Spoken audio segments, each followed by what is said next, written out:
Ama muallim ma'qulsiz. Menga pul lozim emas.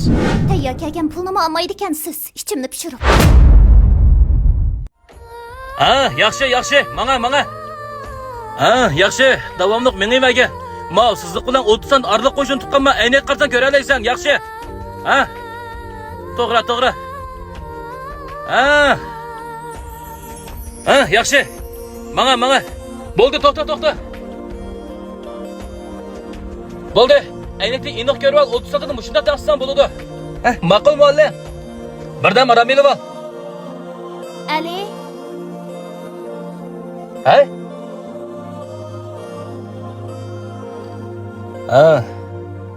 Fangdong atigan uyga kelibdi ekan. Tezroq pulning amalini qilinglar. Ati kechgacha pulning amalini qilmasanglar, uydan qo'g'lab chiqarib etaman deydi. Tezroq pulning amalini qilsangiz bo'pti ekan. Bo'ldi, bu ishlardan ansirma, ha? Pulning amali kechgacha hal bo'lib qol. Bak kalangizni kirgizolma. Kechgacha mushundaq deydi ekansiz. Qachon qilasiz pulning amalini? Pulning amalini o'zim qilaman, bak ansirab ketma. Muallim. Ha? Rahmat muallim. Qanday charchadingmi? Azrat charchadi. Shu pravom tezroq qilib yurtga qaytib ketay degan edim. Shunga bo'ladi. Yaxshi mashq qilsang 40 kungacha bo'ladi. Shu sizni yordam qilsa tezroq avasam deb shuni o'ylagan edim. Bo'ladi. Az kundan keyin pravomni qo'lingga olasan teqi.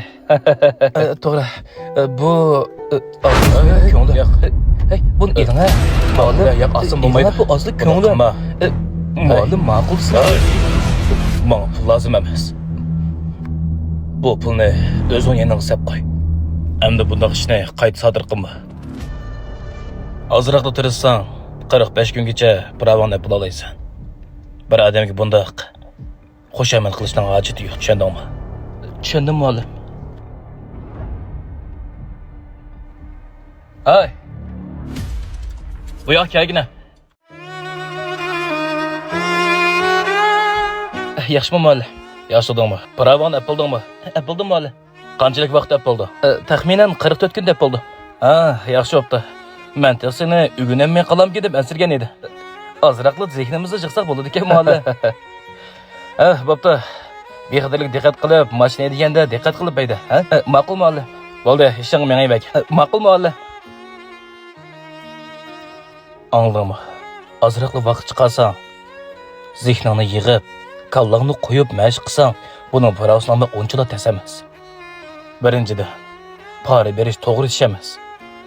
Ikkinchidan, bu bir axloqsizlik, tushundingmi? O'zingning kuchiga tayangan. Sana ishonaman. Sen yaxshi yurgin olaysan. Bo'ldi, berib aramag'in, sal turib mashq qilamiz. Nima bo'ldi? Nemishqa u bola bergan pulni olmaysiz? Ha? Hech bo'lmasa uyning ijara pulini bo'lsa-mu to'lab oladiq.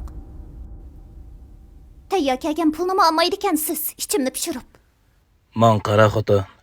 O pulni mening qo'lim ko'tagan bilan vijdonim ko'tamaydi. Gapimni tushunatamsan. Shuni tushunishing kerak. Biz ozg'in pulni deb o'zimizning vijdoniga xiloflik qilgan pulni topsak bo'lmaydi. Biz nimali bo'lsin o'z kuchimizga tayanib turib pul tepishimiz kerak. Biz bu yat shaharda hech kimga muhtoj bo'lmay yashayapmiz. Bizga mushu yetadi xotin. Uyning ijarasi men uchun cho'ng masala emas. Uni o'zim hal qilaman. Pulsa beshin qatmasin. Muhim esa yenimda. Men o'lib qolmasam seni hech kim muhtoj qilmayman. Tushundingmi? Yura.